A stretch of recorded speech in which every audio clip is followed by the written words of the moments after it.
বাংলাদেশকে এই লক্ষ্যে আমরা গঠন করার দায়িত্ব পালন করব ইনশাআল্লাহ।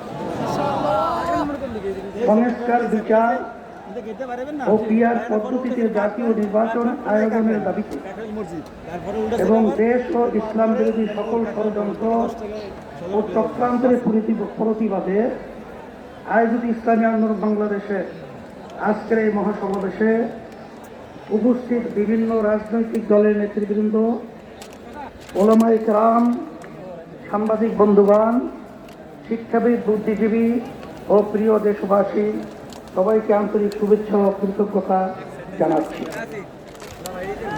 শুরুতেই জুলাই অভ্যুত্থানের জীবন উৎসর্গকারী বীর যোদ্ধাদের স্মরণ করছি। তাদের শোকাহত পরিজনের প্রতি সমবেদনা জ্ঞাপন করছি। আহত ও ক্ষতিগ্রস্ত সকলের প্রতি সম্মান ও কৃতজ্ঞতা জানাচ্ছি।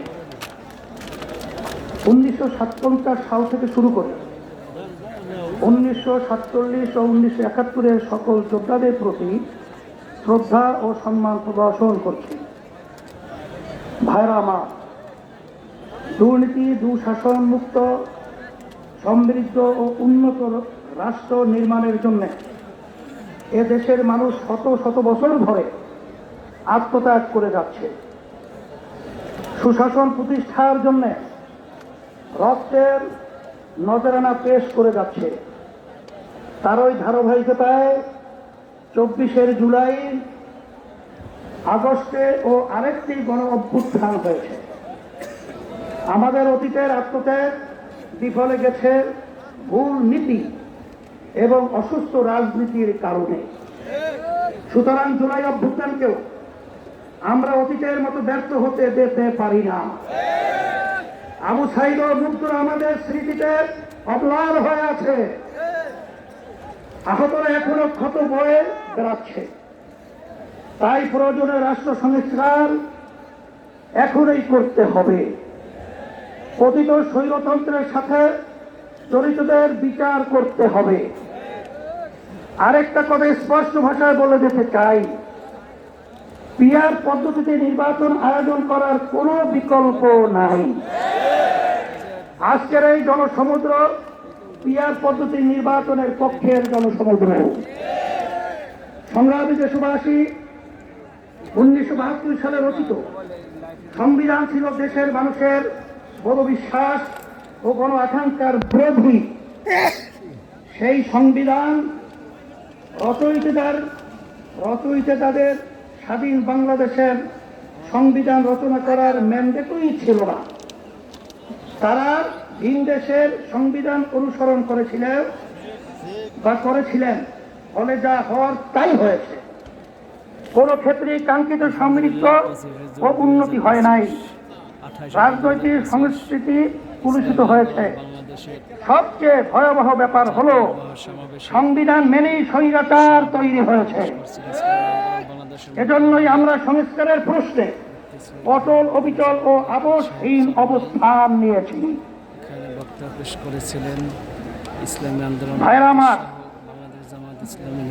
জুলাই অভ্যুত্থানের প্রধান লক্ষ্য ছিল দেশকে স্বৈরাচারের হাত থেকে রক্ষা করা, 54 বছরের জমা হওয়া জঞ্জাল দূর করা। অভ্যুত্থানের পরে সংস্কার কমিশন গঠন করা হয়েছে। আমরা মতামত দিয়েছি। এখন সংস্কার নিয়ে দ্বিতীয় দফা আলোচনা চলছে। আমরা লক্ষ্য করছি মৌলিক সংস্কারে কেউ কেউ গড়িমসি করছেন। এটা জুলাইয়ের সাথে বিশ্বাসঘাতকতা। স্বৈরাচার তৈরি রাস্তা খোলা রাখা যাবে না। সংস্কার না করে নির্বাচন আয়োজন করে দেশকে আবারও আগের অবস্থায় নিয়ে যাওয়া যাবে না। রাষ্ট্রের মূলনীতি সহ সংসদের উভয় পক্ষে পিয়ার পদ্ধতি নির্বাচনের মতো বিষয় ঐক্যমত্য না হলে কোন ভোটের আয়োজন করতে হবে। ভাইরা আমার, পতিত ফ্যাসিস্ট জুলুমের রাষ্ট্র তৈরি করেছিল। হাজার হাজার মানুষকে গুম ও খুন করেছে। বিলিয়ন বিলিয়ন টাকা দেশ থেকে চুরি করে নিয়ে গেছে। লাখো মানুষকে কারাবন্দী করেছে। কারাবাজি করে মানুষের জীবন প্রতিষ্ঠ করেছে। আর 24 জুলাই তো প্রকাশ্যে গণহত্যা করেছে। ফলে তাদের কোনো ক্ষমা নাই।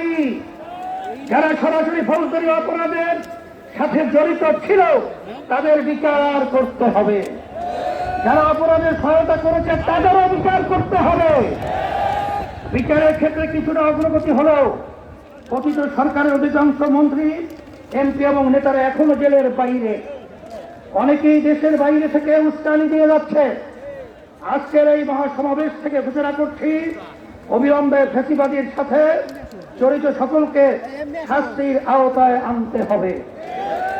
আরেকটা কথা বলি, সুপ্রিম কোর্টে বিচারপতি নিয়োগ নিয়ে অতীতের মতোই বাতাসে নানা রকম কথা ভাসছে। আমরা আমাদের চোখ কান খোলা রেখেছি। যোগ্যদের বাদ দিয়ে যদি তথাকথিত শপথবদ্ধ রাজনীতিবিদদের নিয়োগ দেওয়া হয়, তা কারোই বা কারোর জন্যই সুকুমার হবে না। প্রিয় দেশবাসী, দেশের সকল মানুষের ভোটের দাম সমান, কারো ভোট যাতে অবমূল্যায়ন না হয় সেই ব্যবস্থা করতে হবে। তাই আগামী নির্বাচনে সংসদের উভয় পক্ষে অবশ্যই পিআর পদ্ধতিতে নির্বাচন দিতে হবে। যে যা যত শতাংশ ভোট পাবে সংসদে তাদের সেই অনুপাতি আসন থাকবে। এই পদ্ধতিতে রাষ্ট্র পরিচালনায় সকলের মতের প্রতিফলন ঘটবে। কোন দল জালেম হওয়ার সুযোগ পাবে না। এটা জিনজির দাবি, এটা এখন জনগণের দাবি, দেশের অধিকাংশ রাজনৈতিক দলের দাবি, সকল ধর্মের মানুষের দাবি। আজকের এই মঞ্চ এটা আবারও প্রমাণ করেছে। ভাইরা আমার, আমরা বারবার রক্ত দিয়েছি কিন্তু সফলতা পাই নাই, কারণ আমরা প্রতিবারের নেতা ও নীতি বাছাই করতে ভুল করেছি। আমরা 54 বছরে অনেক দলকে দেশ শাসন করতে দেখেছি, কিন্তু ইসলামকে এখনো ক্ষমতায় নিতে পারি নাই। এবার ইসলামপন্থীদের ঐক্যের ব্যাপারে বড় প্রত্যাশা তৈরি হয়েছে। আমি শুরু থেকে ইসলামপন্থী সকল ভোট এক বাক্সে আনার কথা বলে আসছি। আগামী নির্বাচনে শুধু ইসলাম দলই নয়, ইসলামী দলই শুধু নয়, বরং দেশপ্রেমিক আরো অনেক রাজনৈতিক দলও এক বাক্সে নীতিতে আসতে পারে ইনশাআল্লাহ।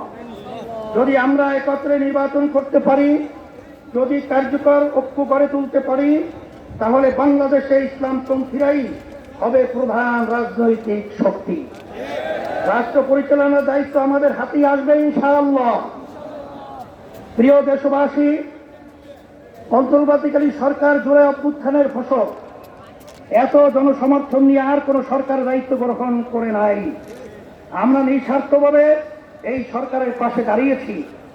সরকারকে বলবো, সংস্কার, বিচার ও সুষ্ঠু নির্বাচনের যে অঙ্গীকার নিয়ে আপনারা দায়িত্ব নিয়েছেন, সেই দায়িত্ব পালনের অবিচল থাকুন। কারো দ্বারা প্রভাবিত হয়ে লক্ষ্য থেকে বিচ্যুত হবেন না। নিরপেক্ষ থেকে দায়িত্ব পালন করুন। আমরা আপনাদের পাশে ছিলাম, আছি এবং থাকবো ইনশাআল্লাহ। প্রিয় ভাইরা আমার, আইন শৃঙ্খলা পরিস্থিতি, রাজনৈতিক চরিত্র, চাঁদাবাজির ক্ষেত্রে অবস্থার এখনো কোনো পরিবর্তন হয় নাই। একটি দলের বিরুদ্ধে অভিযোগ উঠেছে, কারো নাম ধরে সমালোচনা করতে চাই না, তবে পুরনো রাজনৈতিক অপসংস্কৃতি জিত রাখার চেষ্টা সহ্য করা হবে না। রাজনীতির নামে সন্ত্রাস, চাঁদাবাজিকে অবশ্যই প্রতিহত করতে হবে ইনশাআল্লাহ। ভাইরা আমার, আমাদের প্রধান লক্ষ্য হবে মানুষের জীবনের নিরাপত্তা নিশ্চিত করা এবং গণমানুষের জীবন মান উন্নত করা, ভবিষ্যৎ প্রজন্মের জন্য নিরাপদ দেশ গড়ে তোলা, মানুষের বিশ্বাস ও চিন্তার স্বাধীনতা নিশ্চিত করা। আমরা একটি সমৃদ্ধ বাংলাদেশ নির্মাণ করতে চাই। কৃষক ও শ্রমিক ভাইদের উদ্দেশ্যে আমি বলতে চাই, অতীতে কেউ আপনাদের স্বার্থ রক্ষা করে নাই, আপনাদের শ্রম ঘামের প্রকৃত মূল্য কেউ দেয় নাই। ইসলামী শক্তি ক্ষমতায় এনে আপনাদের স্বার্থ নিশ্চিত করা হবে ইনশাআল্লাহ। ব্যবসায়ী ভাইদের উদ্দেশ্যে বলতে চাই, আপনাদেরকে পদে পদে চাঁদা দিতে হয়, প্রশাসনিক হয়রানির শিকার হতে হয়, বিদ্যুৎ জ্বালানি নিয়ে ভোগান্তির শিকার হতে হয়, ঋণ পাওয়া নিয়ে ব্যতিব্যস্ত হতে হয়। ইনশাআল্লাহ আমরা রাষ্ট্র পরিচালনার দায়িত্ব পেলে আগামী বাংলাদেশ হবে ব্যবসা বান্ধব বাংলাদেশ।